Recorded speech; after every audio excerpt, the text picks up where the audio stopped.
Buenas noches, hermanos y hermanas. Continuamos con el estudio del libro de los Hechos. Yo le he colocado el título general de la iglesia porque realmente el libro de los Hechos nos plantea, nos relata, nos cuenta, nos da información sobre los primeros eh, comunidades de fe. La primera que existe es en Jerusalén, que es la que está propiamente contándonos Lucas, el autor del libro de los Hechos. Y hoy vamos a finalizar el capítulo 7. Hemos venido 2 jueves hablando sobre Esteban, que todo esto comienza con una dificultad que se plantea en el capítulo 6, una dificultad en cuanto a el servicio hacia las personas más necesitadas. Eso de las viudas es porque eh, había una serie de en la vida de Palestina, de donde estaba ubicado el pueblo de Israel, eh, había toda una estructura social y económica, ¿verdad? Y la clase baja, entre ellos estaban los huérfanos, las viudas y también entonces los extranjeros, pero los extranjeros son los migrantes. Pero abajo de ellos también habían otros sectores, como por ejemplo los esclavos. Eso era lo más bajo de lo más bajo económicamente hablando. Pero también estaban estos sectores que eran sumamente excluidos, desfavorecidos, ¿verdad? Por eso es que en el Antiguo Testamento aparece un llamado de Dios a estar pendiente de los huérfanos, de las viudas y de los extranjeros. Porque cobra para Dios, estas personas son las más necesitadas del apoyo de la población. Y por lo tanto, ustedes conocen muy bien eso, ¿verdad? De que hay una serie de textos bíblicos que aparece ahí. Sin embargo, cuando Jesús estaba vivo y después de la resurrección de Jesús, todavía se mantenía. O sea, que quiere decir que el pueblo había quizás apoyado así puntualmente, ¿verdad? Pero seguía manteniendo una estructura social excluyente. Entonces aparece una dificultad entre las viudas helenistas y las viudas hebreas. Y cuando se da esa pugna, entonces los apóstoles toman la decisión de elegir, no, que la comunidad elija 7 helenistas para que atiendan a las viudas. Eso de atender a las viudas era atenderlas porque en las necesidades económicas, sociales que tenían ellas. Y también se apoyaba a las hebreas. No es que solamente algunas. Cuando se da todo eso, Esteban es uno de los electos, ¿verdad? Por la comunidad de fe en Jerusalén. Y lo que vimos el jueves pasado, que fue todo el discurso de Esteban. Un discurso en donde él hace toda una lectura, una actualización. Eso así se dice, ¿verdad? En materia de Biblia. Se actualiza la lectura del Antiguo Testamento y de la historia uno lo podría decir historia de la salvación, pero también se puede decir de cómo Dios fue manifestándose a través de...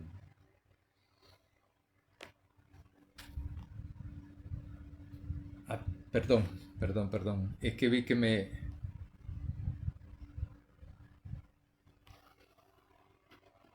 pensé que me decían que no se escuchaba, entonces por eso es que lo agarré.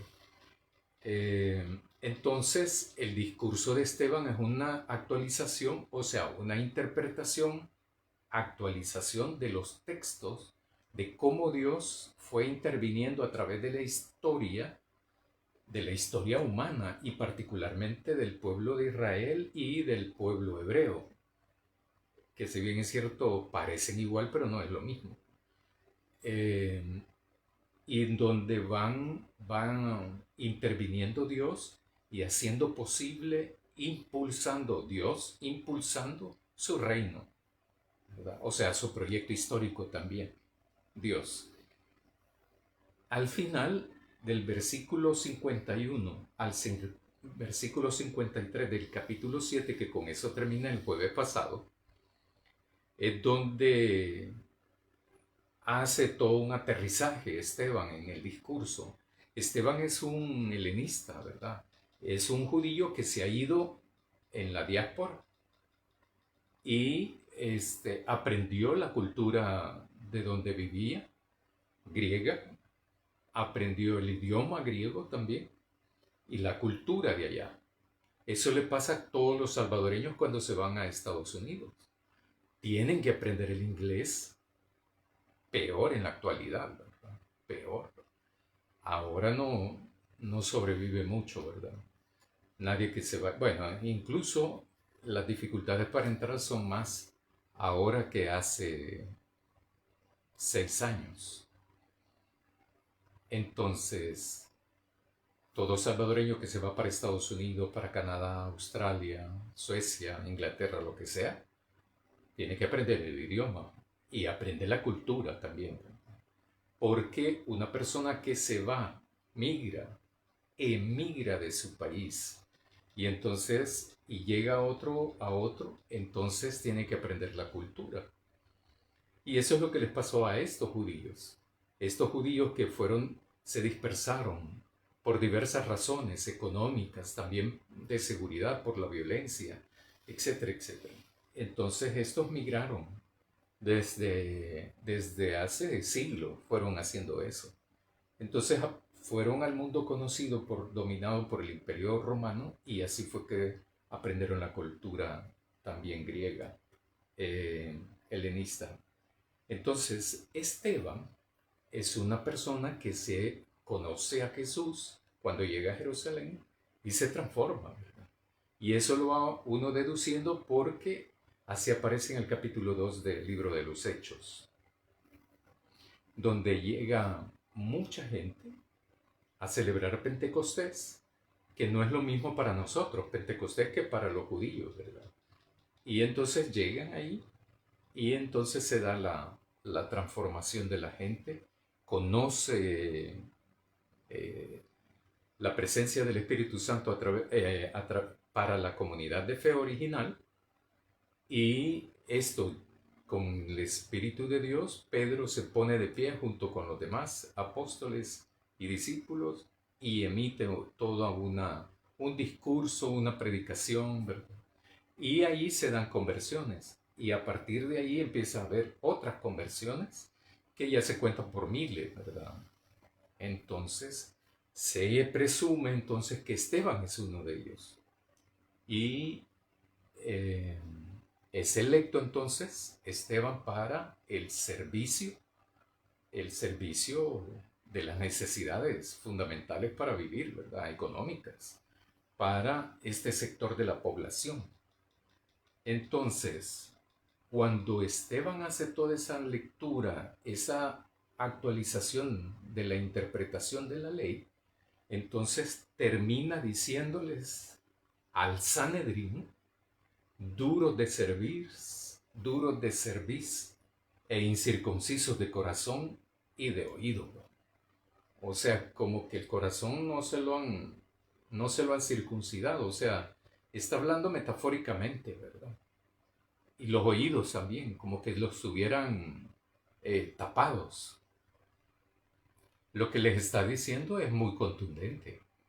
No son halagos, no son cumplidos lo que les está diciendo Esteban a los miembros, a los dirigentes de la religión judía, ¿verdad? Porque es el Sanedrín.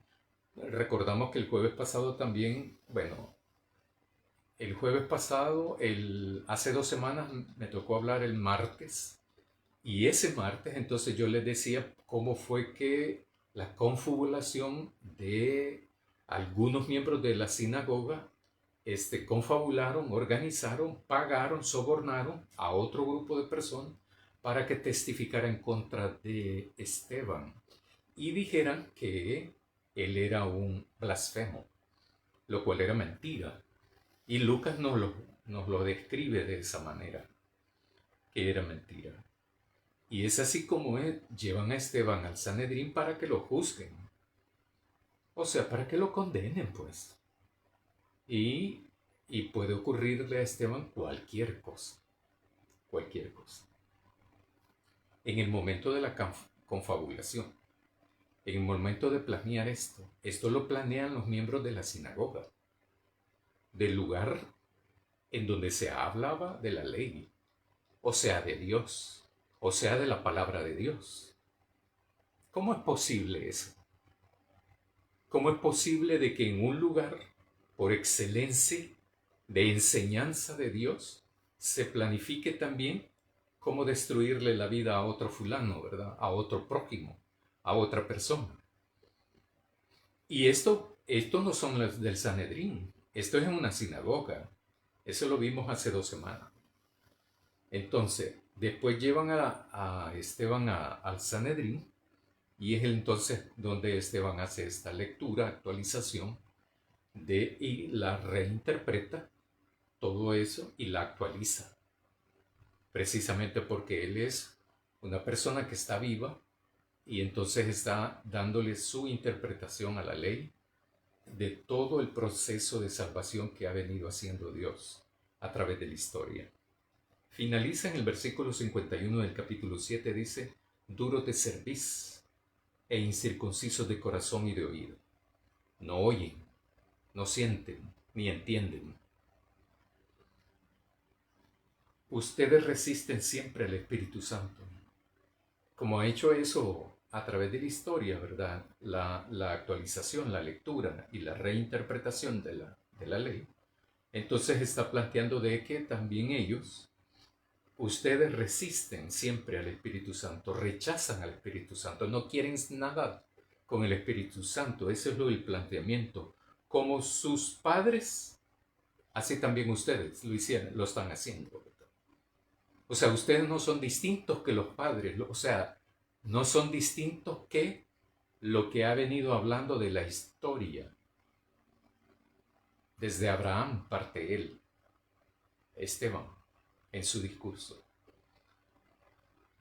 ¿A cuál de los profetas no persiguieron sus padres? ¿A cuál de los profetas no persiguieron sus padres? Y mataron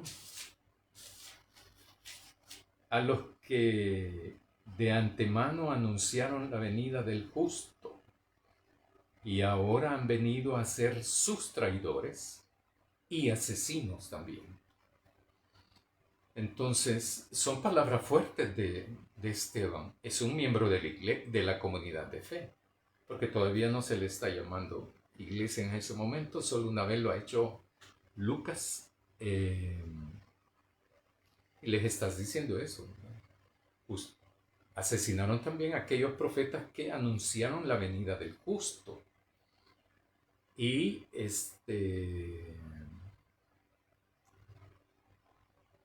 y también les dice, y ahora han venido a ser, o sea, ellos, los del Sanedrín, sus traidores y sus asesinos.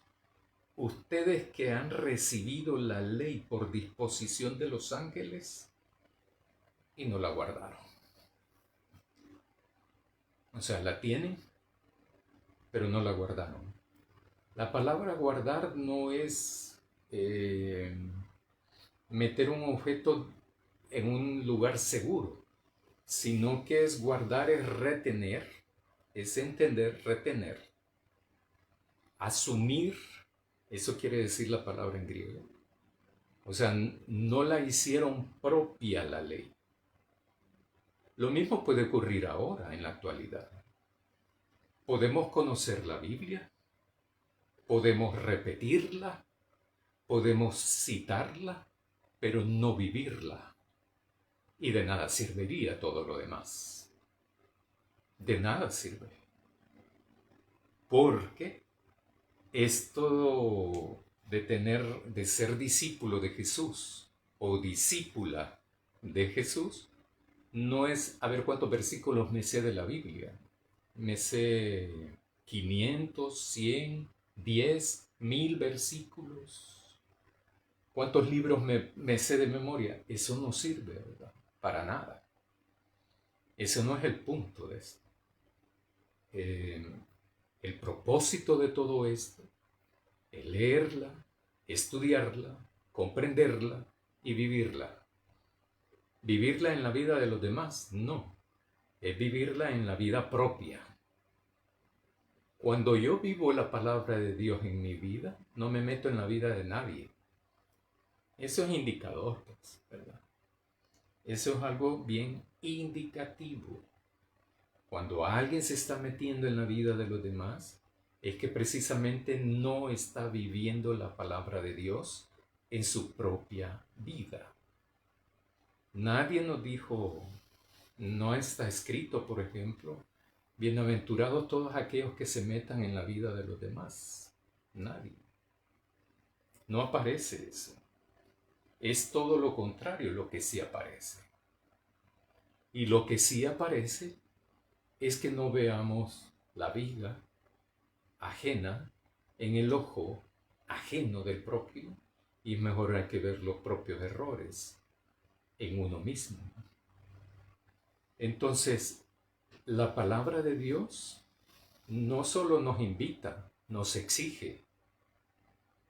O sea que el invitarnos, uno puede decir, bueno, si quiero lo hago y si no, no, pues, ¿verdad? Bueno, sí es cierto. Pero entonces la pregunta es, ¿quiero ser parte del reino de Dios o no? Y ahí está la cuestión, ¿verdad? Entonces, después que Esteban dice todo eso, versículo 54, la reacción del Sanedrín es sumamente lógica. Es una respuesta esperada. Es una respuesta que se espera, pues, ¿verdad?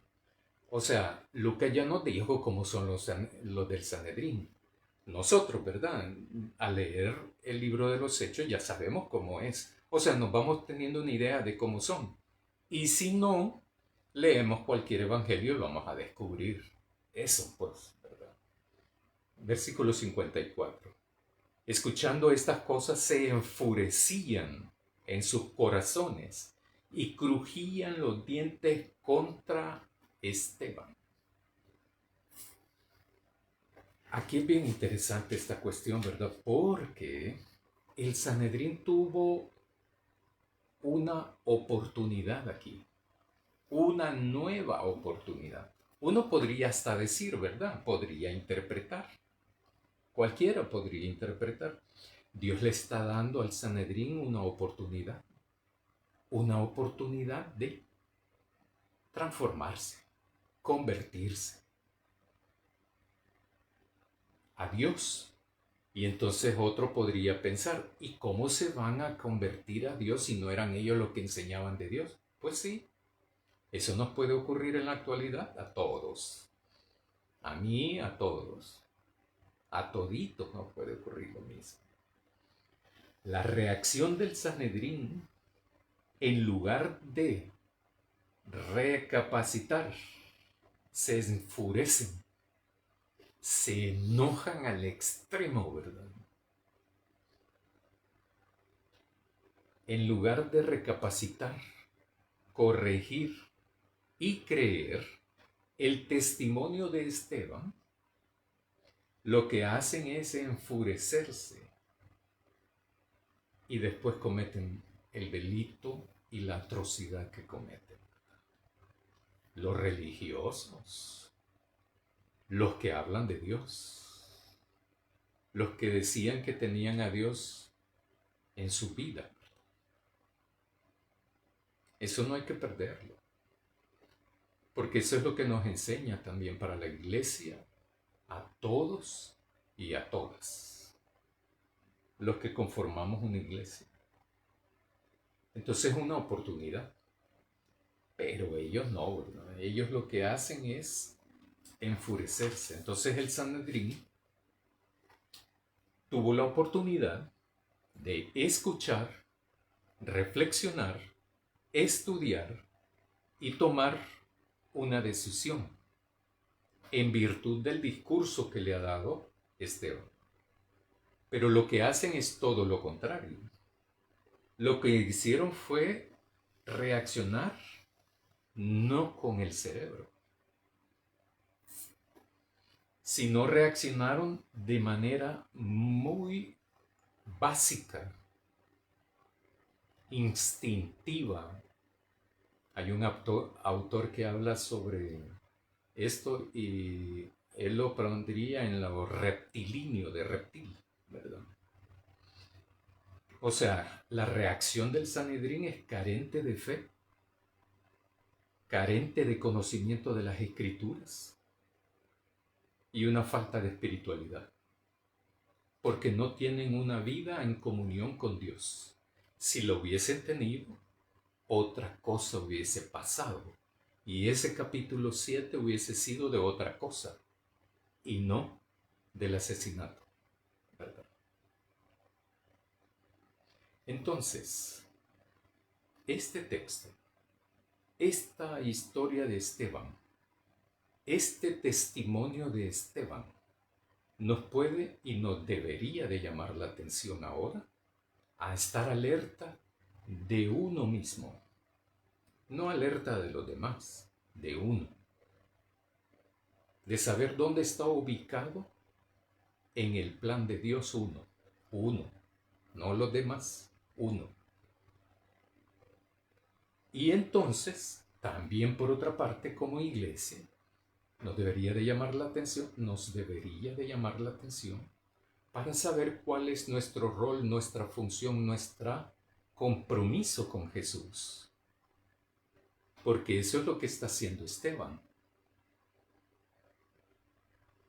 Acuérdense de que también en el capítulo 6 decía que Esteban era, versículo 8 decía, Esteban lleno de gracia y de poder, hacía grandes prodigios y milagros en el pueblo.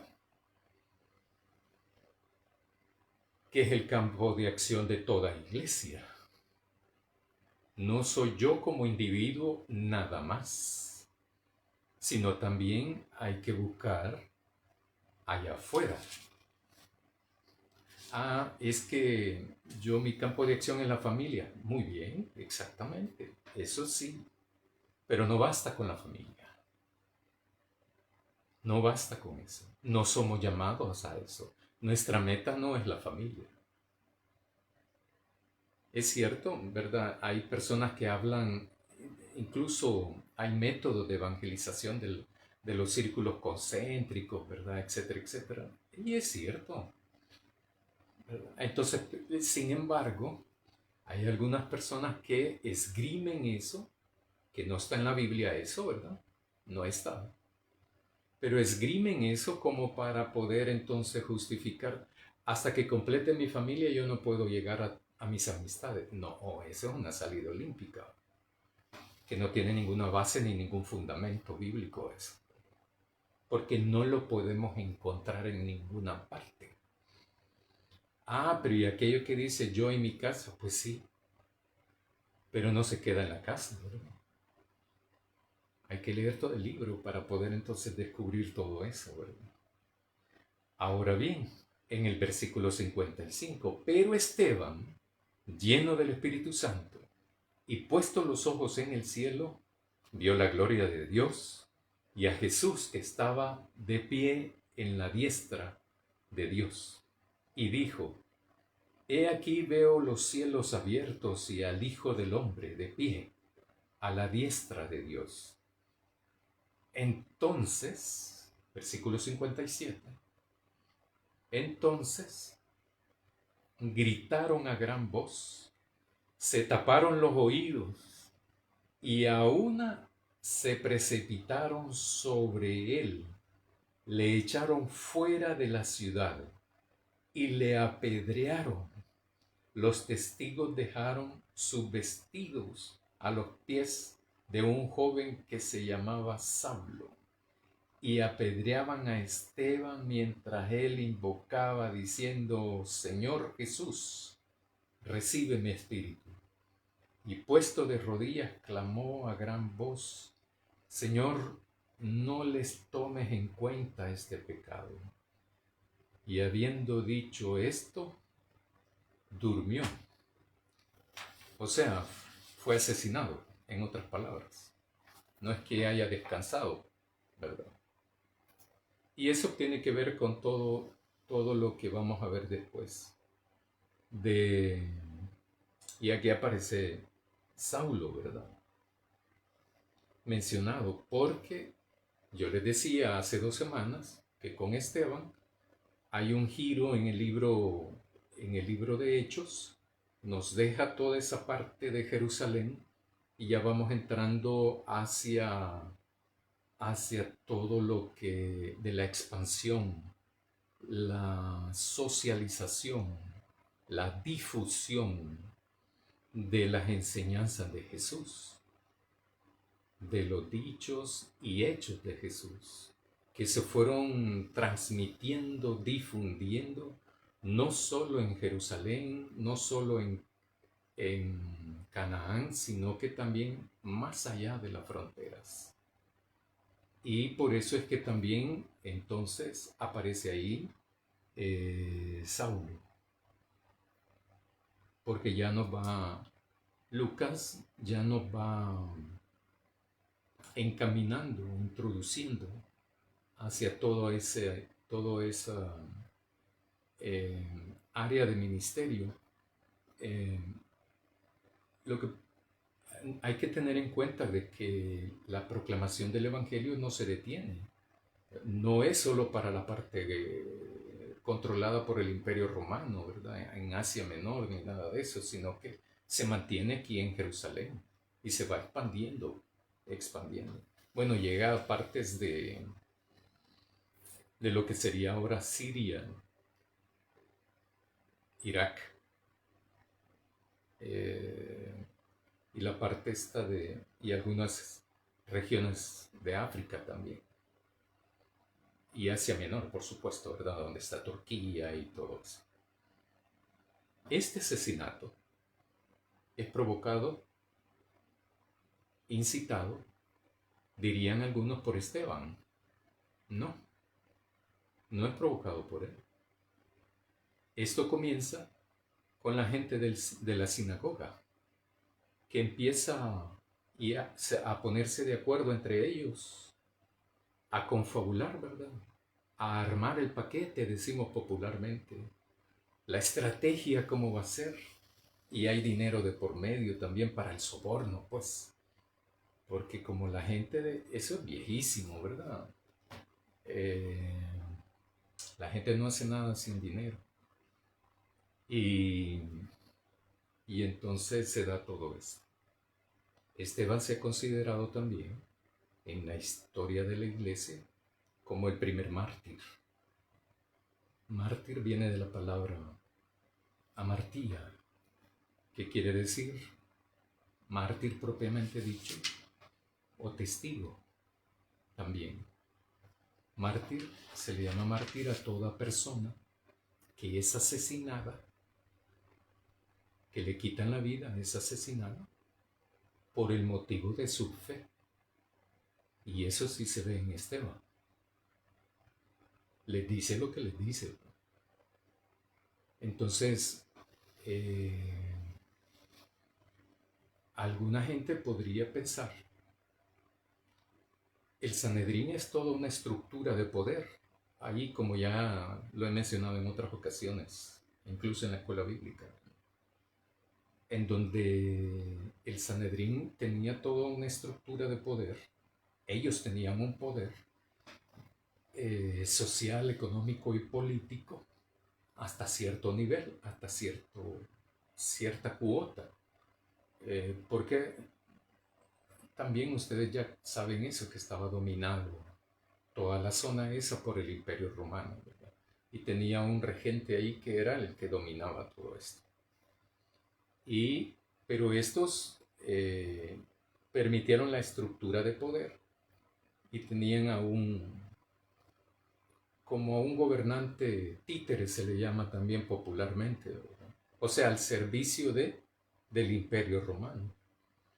Y abajo de este, que en unas ocasiones fue Herodes, luego Herodes Antipas, etcétera, etcétera.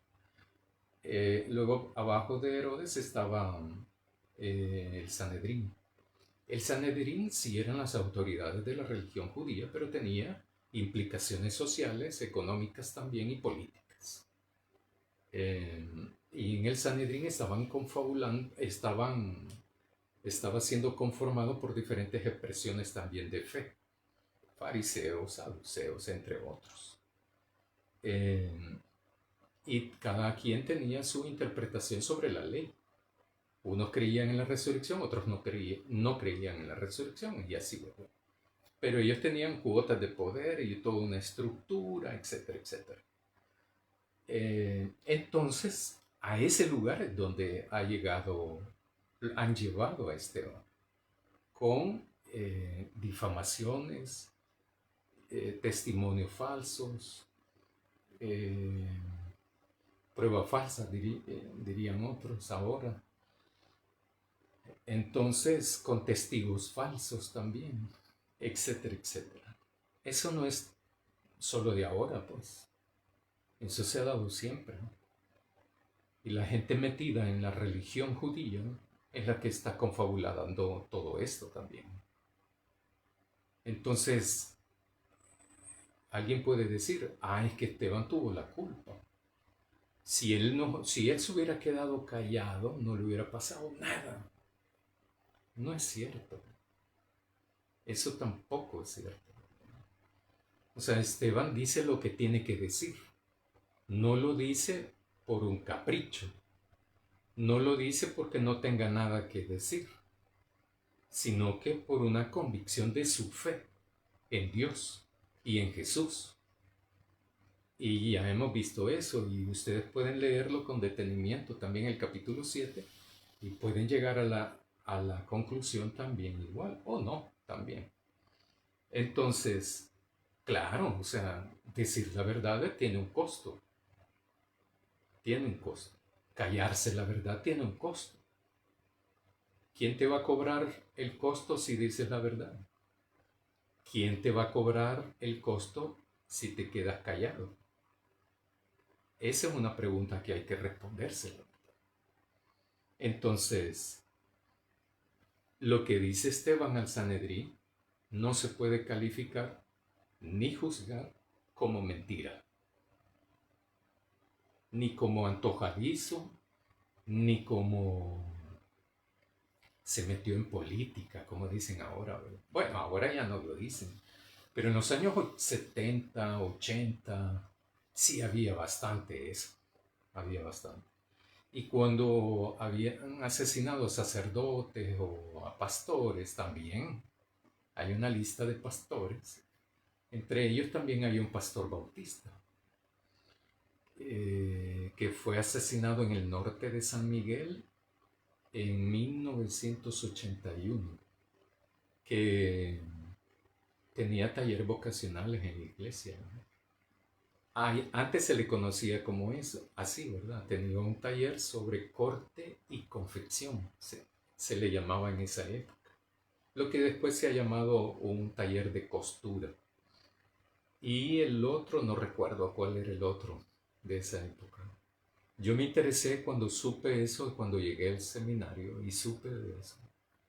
Yo llego en el 86 al seminario, y eso había ocurrido, no recuerdo bien si en el 80 o en el 81. Y entonces escribí un ensayo sobre eso. Y mártir se le llama a la persona que muere por su fe. La iglesia cristiana está llena de mártires. Los apóstoles, por ejemplo, después de este hombre, todos, y discípulos y discípulas de Jesús. Este texto tiene relación también con Apocalipsis 6, los versículos del 9 al 11, que dice: cuando abrió el quinto sello, vi debajo del altar las almas de los que habían sido muertos a causa de la palabra de Dios y del testimonio que ellos tenían. Y clamaban a gran voz diciendo: ¿hasta cuándo, oh soberano, Señor, santo y verdadero, no juzgas y vengas nuestra sangre sobre los que moran en la tierra? Y a cada uno de ellos le fue dada un vestido blanco, y se les dijo que descansaran todavía un poco de tiempo, hasta que se completase el número de sus consiervos y sus hermanos, que también habían de ser muertos, como ellos. Estos son los testigos de los que se habla en Apocalipsis. Y hace referencia a toda aquella cantidad de hombres y mujeres que han sido martirizados por causa de la fe. Bueno, allí dice de la palabra de Dios y de su testimonio. Entonces, ¿quiere decir que todos somos llamados a ser mártires? No, ¿verdad? No he dicho eso tampoco. Ni nadie lo dice, ni ningún texto bíblico lo dice. Tampoco dice bienaventurados los que son mártires. Tampoco dice eso. Lo que sí se debe de decir es que si a alguien lo asesinan por otras razones, no son mártires. No se le puede llamar mártires. A los únicos que se les llaman mártires, o a los únicos que son asesinados, y eso se considera un martirio, es por razones de su fe. Eso es todo, por razones de su fe. La práctica que hagan, el discurso que digan, es por su fe. No es por una convicción política, social, económica, ni cultural. A eso no se le llama mártir. Solo es por la razón de la fe. La historia entonces de la iglesia cristiana está llena de eso. Aquí en el país hay miembros de iglesias como por ejemplo Asamblea de Dios, Príncipe de Paz, bautistas muy pocos, ¿verdad? Muy pocos. Príncipe de Paz, Asamblea de Dios. Ay, se me olvidó eso. Hay otro más que sí han sido considerados como mártires porque fueron hace aproximadamente 6 años, creo.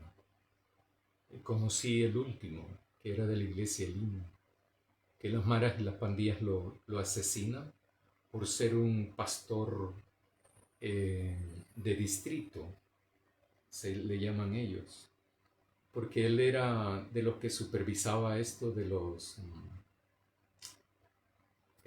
supervisaban los ¿cómo se le llama esto? Los cultos en casa, creo que le llaman ellos. No me acuerdo bien cómo le llaman, pero son reuniones semanales que se hacen en todas partes, en todo el país se hace eso. Entonces él tenía a cargo una zona determinada y llegaba, ¿verdad?, a ir visitando cada semana, visitaba los diferentes hogares de los miembros que habían abierto sus hogares para tener ese tipo de celebraciones. Y entonces fue interceptado por eso, ¿verdad?, en una de esas visitas y sacado y asesinado. Era por su fe, no era por otra cosa. Y esto lo ratifican entonces los grupos en los hogares que él supervisaba, ¿verdad? Entonces, eso se sigue dando, no solo aquí en el país, también en todo el continente americano, en todo el mundo, en África también. Hay zonas, hay lugares en donde es prohibido hacer eso.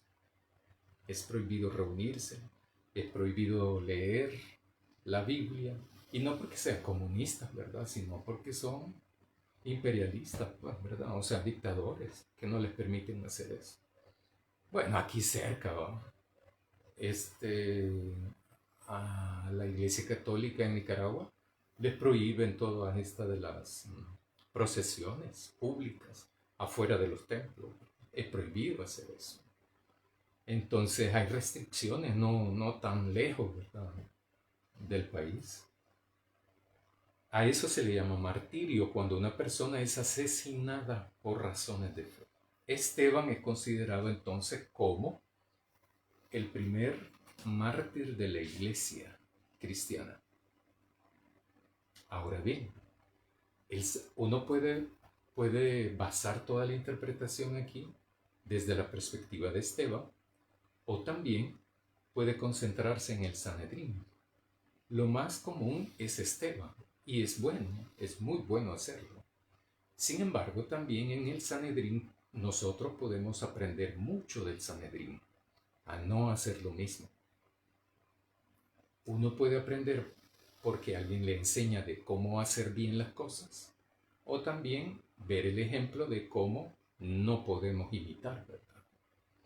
Yo creo que el Sanedrín es un buen ejemplo de para no imitar a ellos, ¿verdad? Era toda una estructura, un grupo, era toda una instancia que se arrogaba la exclusividad de la enseñanza de la ley de Dios y los profetas en esa época del libro de los Hechos. Y por lo tanto, ellos eran los únicos capaces, autorizados para la enseñanza. Y lo que pasa es que lo que dice Esteban es que no han enseñado bien la ley ni los profetas. Y también les dice que son duros de cerviz, duros para entender, duros para identificar, para reconocer dónde está Dios en ese momento histórico. Y lo segundo también es que dice incircuncisos de corazón y de los oídos, ¿verdad? O sea, tapados. Son gente que no es sensible, y obviamente que sí, ¿verdad? Obviamente que sí, porque ellos mismos le dan el ejemplo, porque se enfurecen después de oír eso. Se enfurecen de tal manera, aunque han tenido el chance, la oportunidad de poder entonces entender esto, de sentarse y meditar esto, de reflexionar en eso, en las palabras de Esteban, y de confrontarlo con los libros que tenían, con la ley, pues, con los libros de los profetas que tenían en ese entonces. Y poder entonces decir, no, miren, aquí quizás es bueno entonces hacer un cambio, pues. ¿Y por qué no cambiar? Por tradición, perdido, ¿verdad?, completamente. Que seguramente eso fue lo que les ocurrió a ellos, al Sanedrín. No, por tradición es esto, ¿y qué? O sea, así como digo yo, así es, ¿y qué? Entonces, no aprendieron nada. Agarran a Esteban, lo sacan enfurecidos ellos, lo sacan y lo asesinan. ¿Qué podemos aprender de eso? Que uno tiene que leer la Biblia. No hay otra manera, hermanos y hermanas, de conocer a Dios. Hay una manera de que es leer, reflexionar en su palabra, estudiar la palabra de Dios, reflexionar en ella y aplicarla en la propia vida. Esto nos permite poder reconocer, identificar dónde está Dios en la actualidad. ¿Cómo me habla Dios en la actualidad? Porque Dios nos sigue hablando en la actualidad. Dios sigue actuando en la actualidad. Dios sigue manifestándose en la realidad y en la actualidad. De eso no tengo ninguna duda. Pero ¿cómo voy a conocer a ese Dios? ¿Cómo sé que es Dios quien me habla? ¿Cómo? Y es algo que eh, se insiste, ¿verdad? De leer, estudiar, reflexionar en la palabra de Dios. Esto me da elementos, herramientas que me sirven para esto, para conocer a Dios, quién es Él y cómo poder entonces interactuar con Dios en la actualidad, porque de eso se trata. Eso de estar en comunión con Dios es cómo interactuamos. Yo hablo de interactuar, ¿verdad? Porque precisamente en la actualidad no es que yo le digo a Dios qué quiero que Él me haga. Hay que leer bien toda la Biblia, pero un buen comienzo es leer el Nuevo Testamento. Entonces, despacio, con tranquilidad, porque lo poco que uno estudia y lo aplica en su vida es una gran bendición. Entonces, ahora el ejemplo de este caso de Esteban y este caso del Sanedrín, ¿cómo reacciona? ¿Por qué reaccionan así? Con odio para defender a Dios. Esas son las grandes mentiras históricas que se han dado en este mundo, ¿verdad? Dios no necesita que lo defiendan. A nadie le ha pedido que lo defiendan. Lo que pasa es que el discurso de la gente que no tiene a Dios en su vida es ese, pues. Así como los que empiezan a confabular en la sinagoga.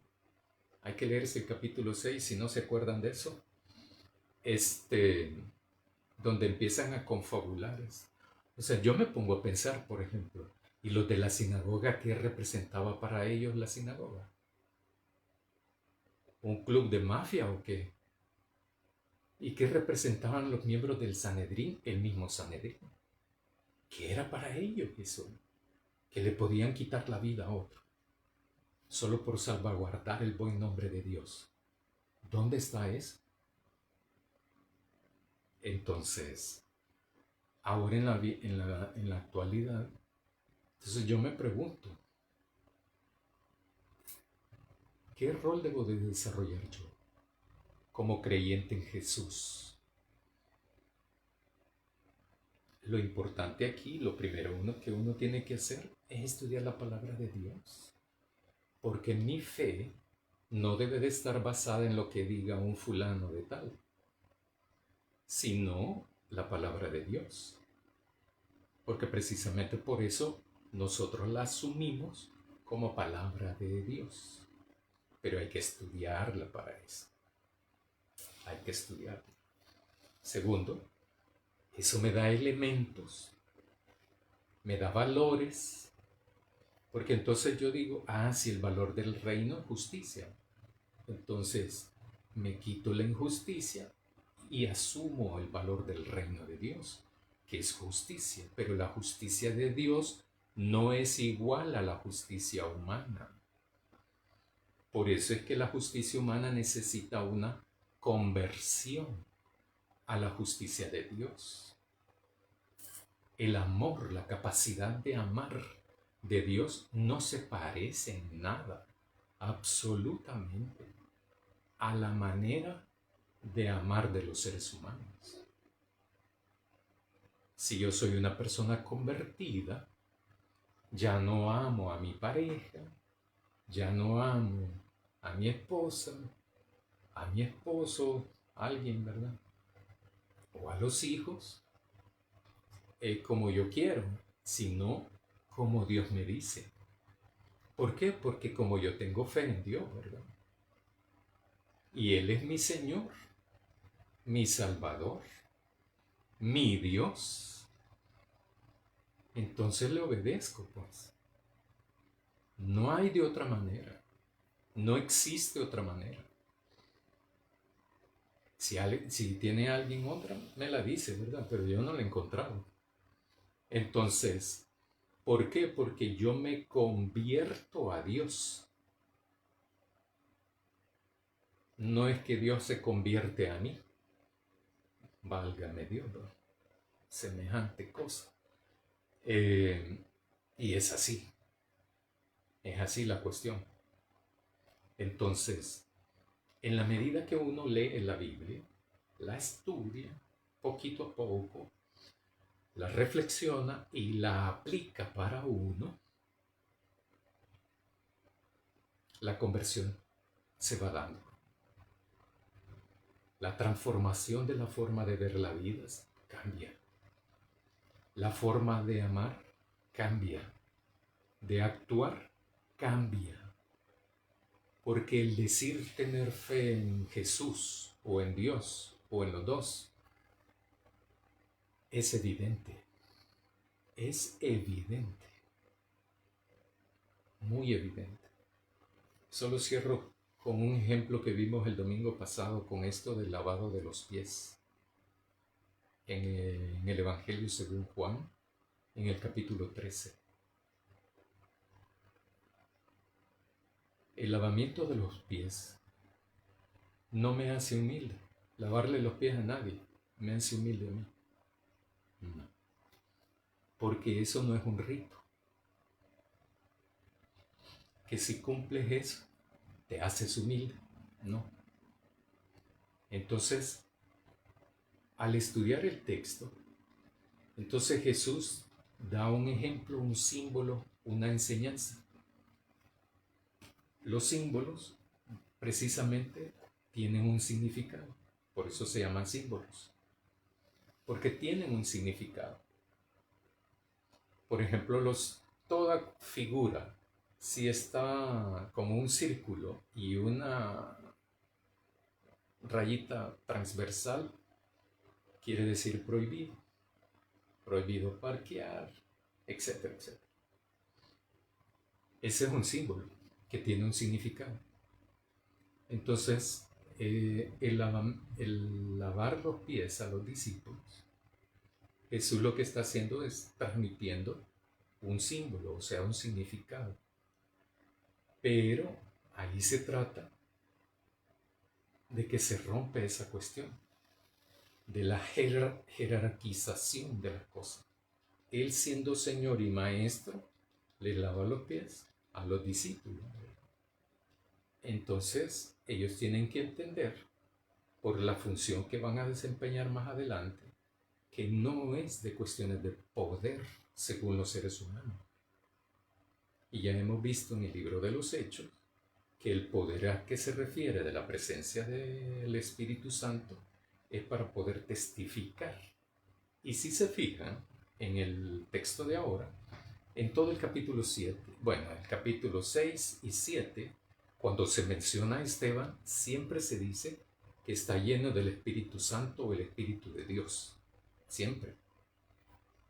¿Por qué? Porque Lucas está remarcando eso para que el lector, que somos nosotros en este caso, no perdamos de vista eso, no olvidemos eso y que cambiemos la forma de ver al Espíritu Santo. El Espíritu Santo no me hace lleno de poder para dominar, sino para servir, testificar de Jesús. Si alguien quiere testificar de Jesús, entonces pídale el Espíritu a Jesús, a Dios, para que se lo dé. Y se lo da, ¿no? Se lo va a dar, ¿verdad? No hay por qué no. Entonces, en este sentido, entonces, el Evangelio, el reino de Dios, las enseñanzas de Jesús, los dichos y hechos de Jesús, es para transformar la vida de la gente. Una vida cambiada es un miembro del pueblo de Dios, un miembro del reino de Dios. O sea, salvación, desde hoy y para siempre. Hermanos y hermanas, hagamos lo mismo. Que está empezando a llover aquí, ya se fue, bueno, un poco la luz. Hermanos y hermanas, tomemos el ejemplo de Esteban, no para buscar el martirio, no, pero para buscar el ejemplo de cómo era él. Era alguien que servía a la gente. A los de la comunidad de fe, no, ahí dice todo el pueblo, ¿verdad? Entonces, pero era alguien que tenía fe en Jesús y el Espíritu Santo moraba en él. Eso sí, busquemos eso y nos va a ayudar entonces Dios para poder entonces comprenderle y poderle entonces seguir fielmente, así como Dios manda, pues. Oremos, hermanos y hermanas. Querido Dios, te damos gracias. Gracias por la vida. Gracias por la oportunidad de contar, no solo contigo, sino también con Jesús y con tu Santo Espíritu, que todos nos ayudan, pero queremos ponerte a tu disposición para que tú nos ayudes a ser testigos fieles de tu reino, testigos fieles de tu evangelio. Ayúdanos, Señor, ayúdanos y fortalécenos para continuar anunciando que el reino de Dios es una realidad en nuestras vidas, pero también en la vida de los demás hermanos y hermanas. En el nombre de Jesús, bendícenos, por favor. Amén. Buenas noches, hermanos.